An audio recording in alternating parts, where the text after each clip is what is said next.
Grad Squad, it's Jilly Bean. Belgium Kim and Jonathan Yo-Yo Elias are elsewhere on assignment, so I'm here today on Governor's Island in New York City, covering the 14th annual Vendy Awards Showdown. The Vendy Awards is the first street food competition. Each year, thousands of people purchase tickets to attend this event. The winner is decided by attendees as well as a panel of judges that comprise chefs and city officials. The Vendy Awards celebrates the 25 best food vendors in the city with unlimited food and drink for all attending. Proceeds of the event go to the Street Vendor Project, which is a nonprofit organization that protects street vendors' rights. Today is all about a celebration of the amazing, hardworking people who bring us delicious food on the streets of the city every day. As you can see, there are tons of people here who are ready to eat, so let's go check out who's here. I'm here with Mo from Nonsense, Afghan comfort food. Is this your first time at the Vendy event? It is our first time here, nominated for the best rookie categories. How long have you been in business? 6 months. Is your background Afghan? I was born and raised here, but yeah, background is Afghan. Both your parents Both are? My parents are from Afghanistan. They immigrated here back in the 80s during like the whole Soviet invasion with Afghanistan. They were refugees and they first came to Arizona and ended up here in New York. What would you like to explain to people about the Afghan culture that perhaps they don't understand? We have some really tasty food, spiced to perfection. We're told to bring like up to 1,000 portions and we bought way more than that and we just don't have any more left. These are my mom's recipes and it's clearly being received well by the public, and that's making her happy, and that's all that matters, and just want to keep that going. Well, explain to people if they don't know what naan is. Well, a lot of people think naan is bread. It is bread, but in Farsi, it could also mean food. That's where we came up with the name, and the eyes in Farsi is naan. So taste is one of your senses, one of the 5 senses. Tell us a little bit about some of your most popular dishes. The most popular is the mantu. It's beef and onion dumplings that are steamed with a split pea korma. Korma is something that you put into a tomato and onion base. So it could be a split pea, it could be potatoes, beef, whatever it is. It soaks up and simmers in all those juices and spices. Garlic yogurt, dry mint, and cilantro. People were lining up. I wish you could have some. I am here with Eden, whose food truck is called Makina, and they serve Ethiopian and Eritrean food. So Jonathan. Salam, yes. Is this your first time at the Vendy's? This is definitely the first time. We are nominated for Rookie of the Year. That means that we're fairly new.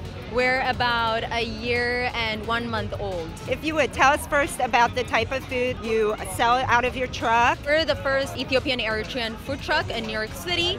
So we serve dishes that are both represented in both countries. So we have our flatbread, which is called injera.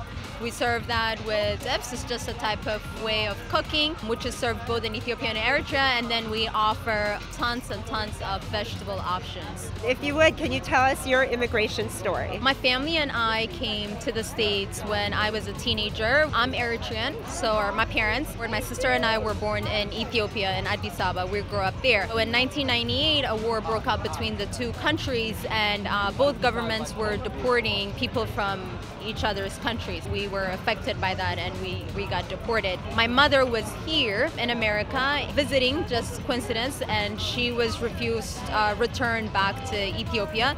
So she actually had to apply for an asylum from US government. My family and I were separated from my mother for a little over a year and a half. Finally, we were granted asylum and we were able to reunite my mother here in America. So ever since then, we've been here. We went to high school here, went to college here, started a business here. So in the news, it looks like Ethiopia and Eritrea may be coming to terms with one another. It's a wonderful thing both for Eritrea, both for Ethiopia, but especially for people of Eritreans and Ethiopians. As a result of the peace, I'm going to make my first trip to Eritrea in December, so I'm very much so looking forward to it. We're gonna go back visit after 20 years. Can you tell me what is in your hand? It's looking delicious. So what I have in my hand is the last one we have left. Everyone's been eating it, loving it. We have our base, which is injera, which is our sourdough flatbread. That's what we eat traditionally. Where other countries have rice or they have bread, we have injera.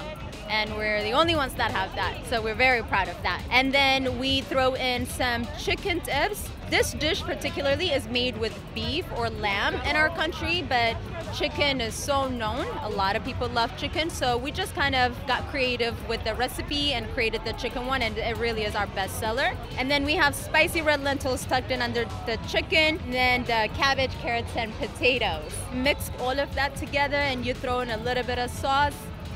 Tell us about the coffee bar behind you, please. I mean, we are beyond proud about our coffee. Ethiopia is a birthplace of coffee. There's always a mother or grandmother and auntie that wakes up early in the morning, take the green beans, the coffee, roast it, and then you grind it and brew it so it comes in small espresso cups. And we grew up drinking that. It is part of our culture. It's part of who we are. We were demonstrating the roasting of the coffee. People were loving it. We just finished our coffee ceremony session.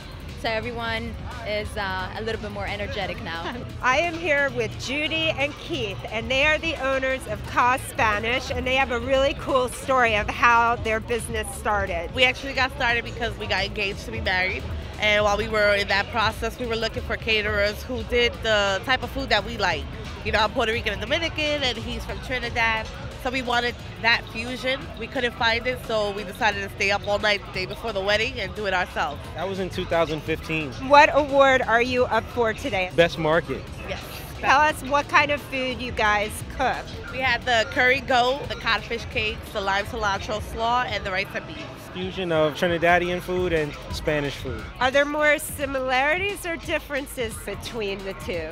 Definitely more similarities. It's all the same food with different names. Different names, different techniques of how to cook it. We're Spanish cuisine with a Trini twist. And your family members, are they just over the moon with what you've created? Everybody is honored. You know, my mom loves that we have her mac bites. The pernil is delicious, and I definitely got that from my mother.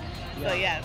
Tell us when your family came over from the island to America, and then certainly Keith, your family story. My mom actually came to New York when she was about 19. Her mom actually lived in Puerto Rico up until she passed away. I've talked to many a Puerto Rican who says, you know, when they come from the island to the mainland, certainly it kind of feels like immigration in a way because it's different. It does, because they don't treat us like we are U.S. citizens, and we are. And they definitely did that to my mom as well. They treated her like she was coming from somewhere else, and it's like we're all United States citizens.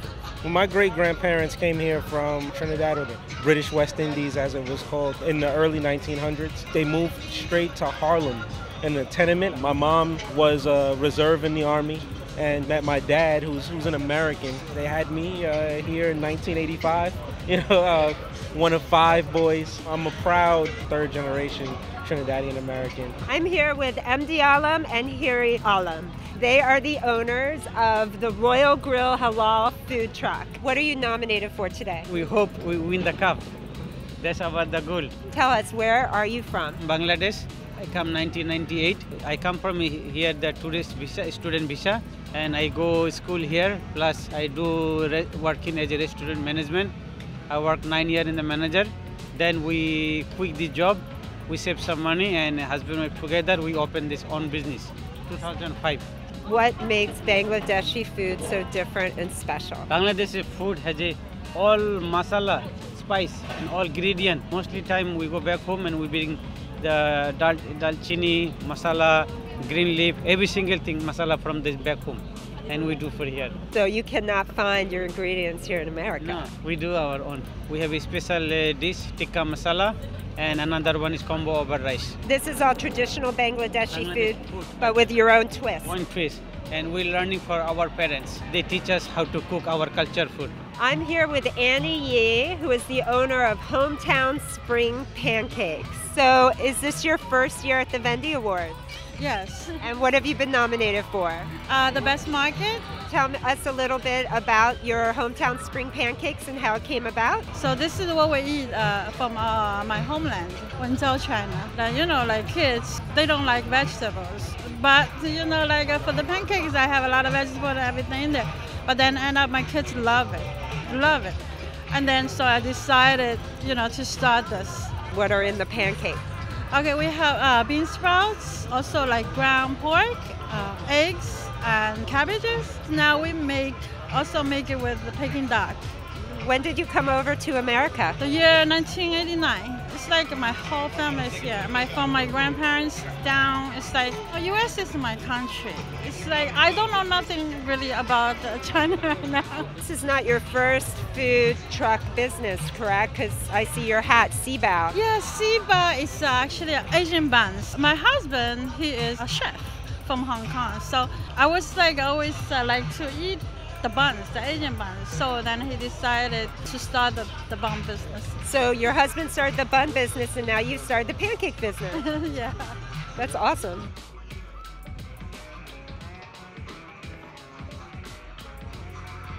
Wow. This is delicious. It has these lovely vegetables in it and the Peking duck, and it is awesome. We've got 5 different categories to get up here on stage. Winner of Best Dessert for the 2018 Vendy is Bananas! Thank you so much. Best Market Vendor, the Abruzzo NYC! Best Breakfast Vendor, Mama Joe's! Rookie of the Year, Nonsense! Choice Award 2018, Burmese Bites! 2018 Vendy Cup winner is Royal Hello!